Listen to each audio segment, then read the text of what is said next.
Le réseau fluvial interpelle les candidats aux législatives. Une formation innovante pour devenir conducteur de voyageurs.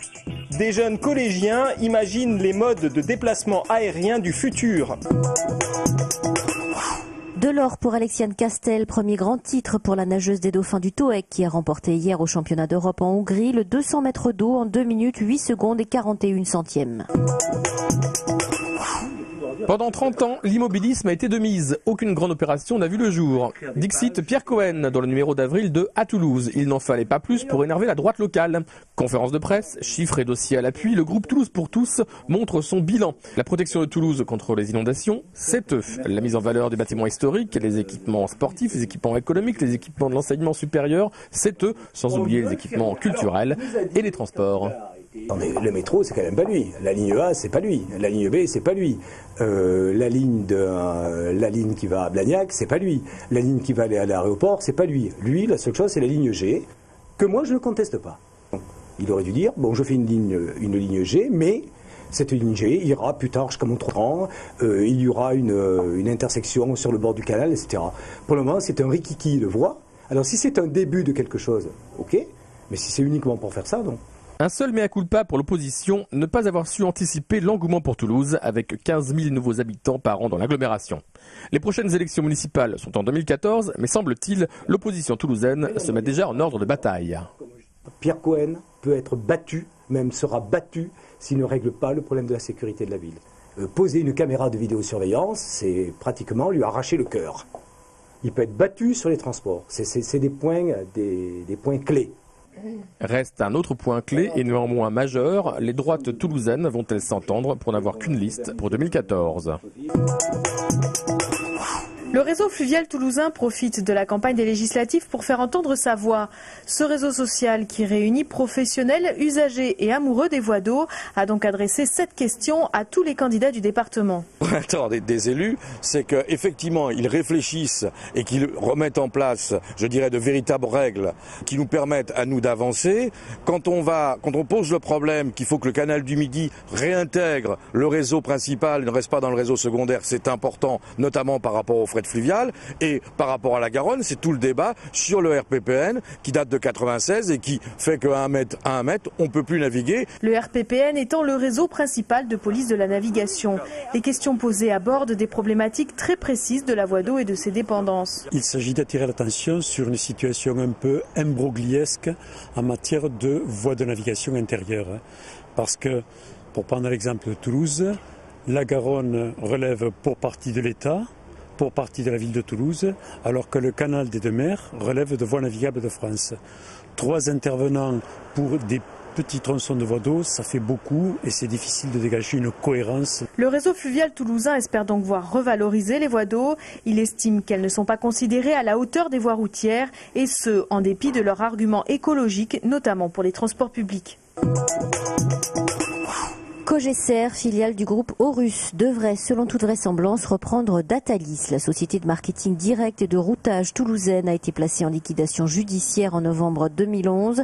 Garonne Routage et Véologue, filiale du groupe Labattu, s'étaient positionnés ensemble pour la reprise de Datalis, mais le projet Cogeser est apparu plus sérieux, notamment sur l'aspect social, avec la reprise de 76 des 104 salariés de Datalis. 49 postes devraient être maintenus à Toulouse. Le tribunal devrait rendre son délibéré le 31 mai. Toutes ces personnes ont été recrutées pour être formées au métier de conducteur de voyageurs, et ce, en l'espace de 3 mois. L'originalité de cette préparation opérationnelle à l'emploi, montée notamment avec Pôle emploi et la Fédération nationale des transports de voyageurs, tous ont un travail en CDI à la clé. Une fois qu'on connaît les besoins en conducteur scolaire, nous réalisons des journées portes ouvertes dans les entreprises de la région où les demandeurs d'emploi sont invités à participer. On leur explique les avantages et les inconvénients de ce métier. Suivent une série de tests de toutes sortes, puis un entretien avec un chef d'entreprise qui valide leur projet ou pas. En tout cas, ceux qui accèdent à la formation ne sont pas là par hasard. Nous avons la chance encore pratiquement le 28 que nous sommes là, avoir un débouché directement en CDI après le permis. Donc au départ c'est 20 heures ou 25 heures. Il y a les questions techniques et réglementation et on alterne aussi avec du terrain avec de la manœuvre et de la conduite. C'est surtout les cervicales et les trapèzes, etc. qui rentrent en ligne de compte.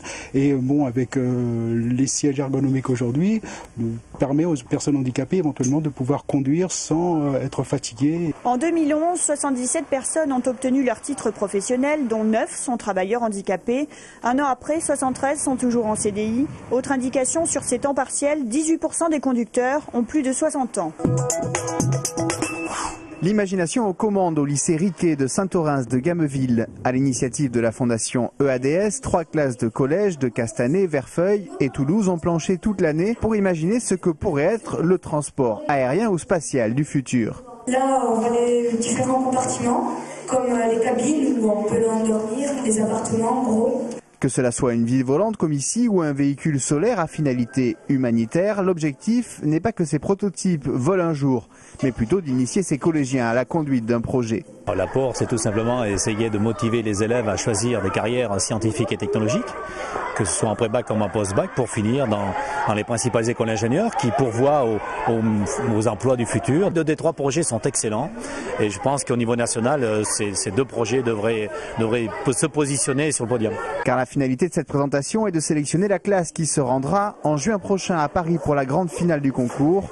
Après 1 heure de présentation et 10 minutes de délibération, c'est l'aéronef fonctionnant à la matière étrange de la 6e 2 du collège de Verfeuille qui représentera l'académie. Résultat national de l'épreuve le 20 juin prochain.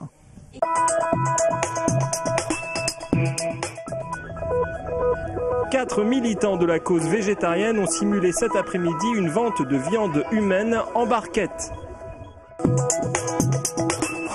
L'exposition L'Or Bleu a ouvert ses portes aujourd'hui dans le cadre de l'année de l'eau, en présence des artistes Yann Thomas et Francis Kurkdian.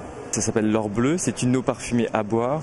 Et cette œuvre, qui se matérialise sous la forme d'un flacon, qu'on en a créé spécialement pour l'exposition, elle réunit 2 influences artistiques prépondérantes, qui sont l'univers de Yann Thomas, qui est un artiste plasticien, qui a une chaire à la Sorbonne, et mon univers personnel qui est un univers de composition parce que je suis compositeur de parfums.